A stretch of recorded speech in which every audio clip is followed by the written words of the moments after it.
Para empezar, es importante partir del artículo 88 de la Constitución, en concordancia con el artículo 39 de la Ley de Garantías Jurisdiccionales y Control Constitucional, a la que en adelante me referiré simplemente como Ley de Garantías. Estas disposiciones establecen que la acción de protección procede en contra de actos u omisiones de autoridad pública no judicial que vulneren en forma directa derechos constitucionales. Pero ampliando este ámbito de protección, la Corte Constitucional del Ecuador ha establecido también que es susceptible la tutela de derechos adquiridos y también de derechos innominados. Hoy estamos frente a un contexto de afectación de derechos fundamentales y también una afectación de derechos adquiridos. Esta causa, su señoría, es una causa histórica para el país. A lo largo de 194 años de constitucionalismo en el Ecuador, es la primera vez en toda la historia que una autoridad administrativa se impone ante una autoridad de elección popular. Se trata por lo mismo, su señoría, en esta causa de establecer si estas actuaciones de la administración, estos actos administrativos, el acto administrativo que estamos impugnando, está por encima de la Constitución y prevalece sobre los derechos. Se trata de establecer además si es que en este país prevalece la autoridad administrativa frente a la autoridad de elección popular. Se trata de establecer entonces si es que la directora de recursos y sumarios administrativos tiene más poder que aquellas autoridades de elección popular que gozan de legitimidad democrática, de tal manera que quede en la impunidad el pisoteo del orden constitucional, la ruptura del orden constitucional, porque una autoridad administrativa, por primera vez en la historia, tiene la potestad, inclusive, de impedir el ejercicio de la autoridad que tiene el presidente de la República, la vicepresidenta de la República, asambleístas y en general todas las autoridades de este país, incluida también la ministra del Trabajo, quien es la autoridad superior a la señora directora de Recursos y Sumarios Administrativos.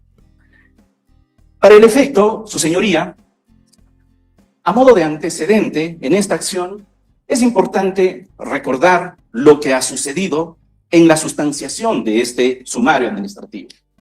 Tan pronto como se notificó con el auto de inicio de sumario administrativo, esta parte procesal presentó en su debido momento una acción de protección impugnando en ese momento el auto de inicio de sumario administrativo. Auto de inicio que fue impugnado en sede constitucional a partir de los siguientes derechos.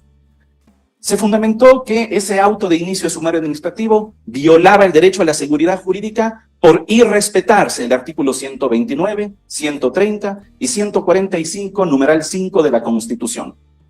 Porque en ese momento se acusó a la señora vicepresidenta de incurrir en una causal de destitución contemplada en el artículo 48, literal B de la Ley Orgánica de Servicio Público, consistente en el abandono injustificado del trabajo por 3 o más días. Como se trataba de una causa de destitución y se trata de un sumario seguido en contra de la señora vicepresidenta de la República, en ese momento se señaló que había una afectación a la seguridad jurídica en el sentido que las causales de destitución de presidente y vicepresidente están expresamente previstas en el artículo 130 y 129 de la Constitución. Pero como también se ha acusado, como esta causal involucra el abandono injustificado del trabajo, ese abandono del cargo por tratarse de la vicepresidenta está previsto en la Constitución en el artículo 145, numeral 5. Por lo tanto, ese fue el ámbito de reclamación en esa acción de protección sobre el derecho a la seguridad jurídica. En la acción de protección que nos ocupa, sin embargo, en primer lugar, impugnamos ya no el auto de inicio de sumario administrativo, sino la resolución adoptada en ese sumario administrativo. Y frente a esa resolución, acusamos que el derecho vulnerado es el derecho igualmente a la seguridad jurídica, pero esta vez por afectar, por repercutir en forma directa en el artículo 64 de la Constitución, que establece cuáles son las condiciones en virtud de las cuales pueden ser suspendidos los derechos políticos de las autoridades de elección popular.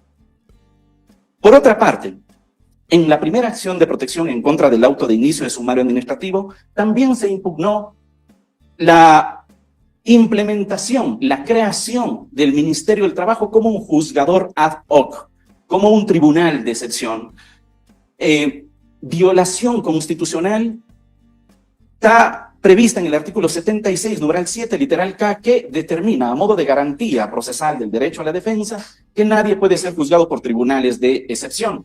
Y eso se lo planteó en ese sentido porque el Ministerio del Trabajo planteó el inicio de una investigación por hechos que presuntamente habrían sucedido el 1 de septiembre, ejerciendo una competencia que apenas fue creada el 11 de septiembre de 2024 a través del Acuerdo Ministerial MDT 2024-175.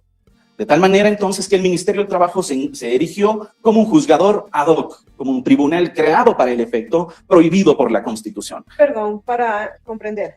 Usted me dice que los hechos, el supuesto abandono injustificado del cargo de la señora vicepresidenta,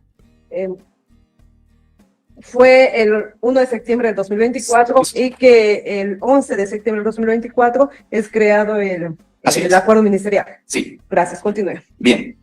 Es por eso que en ese momento se planteó esa acción de protección por afectación del derecho a no ser juzgado por tribunales de excepción. Pero también, por el mismo motivo, se argumentó la violación del principio de legalidad del procedimiento. Porque no basta con que la infracción esté previamente establecida en la norma, sino que además el procedimiento para esa sanción también tiene que ser un procedimiento previo, y eso es lo que se impugnó en esa acción de protección. Pero también se impugnó la aplicación retroactiva de ese acuerdo ministerial del 11 de septiembre frente a hechos que sucedieron el 1 de septiembre. Todos esos elementos, y a esto se adiciona también